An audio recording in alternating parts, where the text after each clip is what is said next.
Hi, this is Elisa again. Alright, so I'm going to show you this time using my ENH 114 African American Literature course how I changed the layout or how I changed the format of the course to better engage students. So here's a quick overview of how I redesigned the course so that everything that I need for them to read and watch is an assignment, or I call them lessons, but they're all worth something. So you can see here that I'll have a module, and this module is for 3 weeks or 2 weeks long. It's actually 3 weeks long because it includes the orientation. But within the module, they will have units. And the units usually last 1 week if it's a 16-week semester. But when you go into the unit, I explain to students and I talk to them. I leave them this quick lecture, provide a transcript down here in case they can't hear for some reason. And then I explained to the students that this should take you about 6 hours. So that's pretty reasonable for a week's worth of online learning. It's actually quite short when you really think about what the general consensus is about how much time students should be spending in online courses. 6 hours is short, but this is about 6 hours. And so instead of just saying, read this, and read this, and then do this major assignment and then have this major discussion, I make these readings into minor assignments as well. And so when you go back and look at the modules page, instead of what we normally do in an online class is just say, okay, this is what we're going to do for this week. Read this, watch this, and then do this assignment.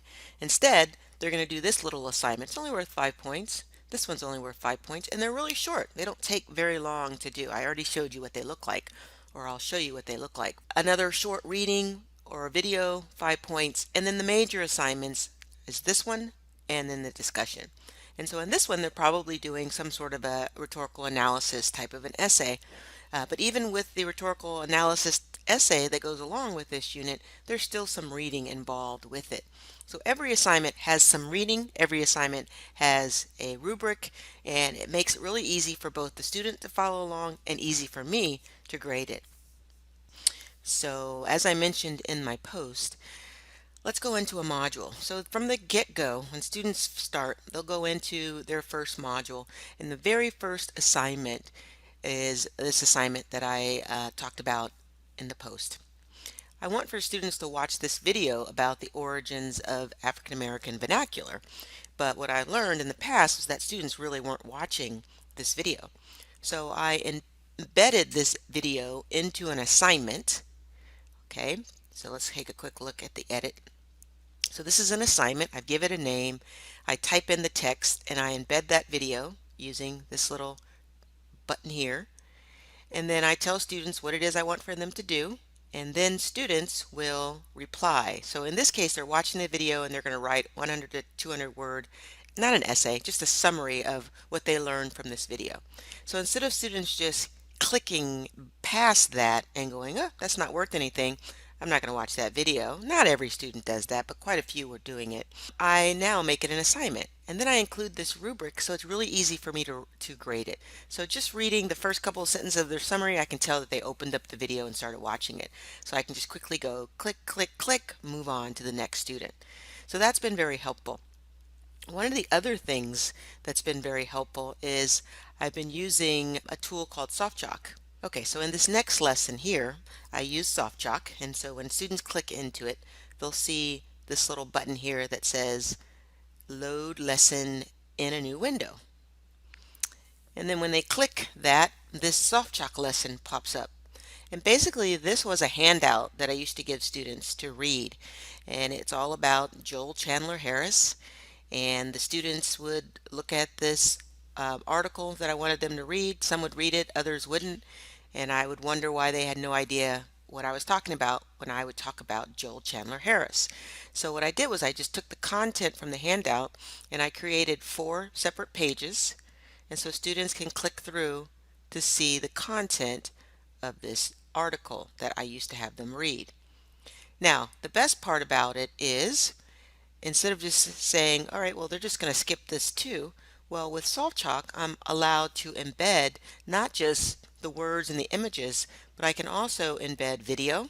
So I added a video about David reading this story, which is kind of fun for the students because of the dialect that they're using. It's excuse me, it's hard for them to read it sometimes. So it's easy to listen and say, oh, that's what he's talking about. But then I can embed these questions. So did you watch that video? So here are a couple of questions I need for you to answer. And then once they answer the questions, they check their answers and then they get a score, 0 out of 3. And they can move on. But I leave the questions open so if they don't get them right, it's not a test. They go back in and get the right answers. So here is the questions again. They can answer if they want, check their answers, or some more questions they can answer if they want. Ooh, I got one right, just guessing. And they can keep moving on. And then when they're done, you can see up at the top left, they have a score of 1 out of 10. All of this gets added automatically into the gradebook. I don't have to grade this. It's auto-graded. Now, the only time I have to grade it is if I ask essay questions within this, which I never do. Here is an example of me embedding audio. Okay, so basically I'm just reading this part of the lesson, and so it just cuts up a lot of the reading that I'm asking for students to do. They can read it themselves, so this is basically the transcript of what this is being read up at the top here. So either way they can read it or listen, and then I ask them a couple of questions again, and then once they check their answers, they are done with this assignment. So 4 out of 4 pages. You have a menu over here that takes them to the pages, tells them what's on each of these pages, and then once they're done, they will go back into Canvas and the score is presented for them.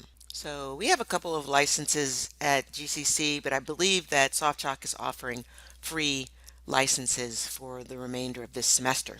So if you're interested, check in with the CTLE, but it's pretty easy to use and to create these. That's a whole nother video though. So let me show you one other thing.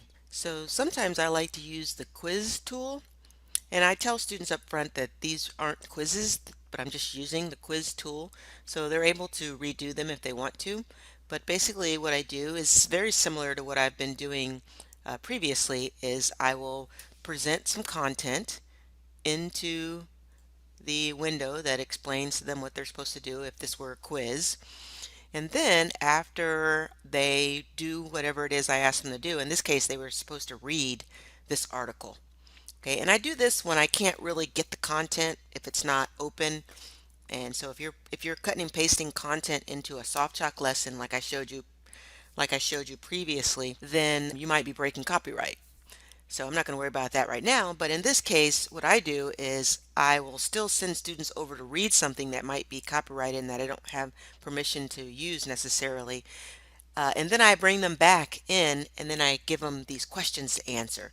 So again, it's not a quiz, but students, after they have read it, I just kind of go through and ask them a few questions about what they read, just to see if they were paying attention. So if they don't get it right, they will get a chance to go back in and do it again. So they will answer their question, go on to the next one, and then again, these are all so self-graded or computer graded. So I don't have to grade this either, but it's just a check. Hey, are you reading this stuff that I'm asking you to read? Because I'm going to give you a major assignment at the end of this, and if you haven't read any of this, you're not going to do well. So do this now and you'll do well later. That's kind of the point of this. Okay, so another lesson that I like to do is using FlipGrid, and I already made the video talking about FlipGrid, but this one's really cool. Let me think. I think it's this one. So what I have students do, since they're reading about poetry at this point, and we were learning about Langston Hughes, though any of you familiar with African American literature know that this is a big part and one of my favorite modules. But basically what I want for them to do is learn a little bit about rhythm and poetry. So they watch this video, something that I couldn't steal off the internet, so I linked to it. But then for part 2, I want them to do their own oral interpretation of literature. And so they are going to read one of Langston Hughes' poems. And so I have embedded my Happy Dappy FlipGrid in here. And then students are reading their poems. So we have a whole bunch. We have 11 responses, but basically 5.3 hours of engagement with these students reading their poems, and they did a great job. Some of them had music in the background. It was a real treat listening to these and grading these. Much better than anything they could have written for me about Langston Hughes and his poetry. So really creative ways that you can use different tools within Canvas to engage your students.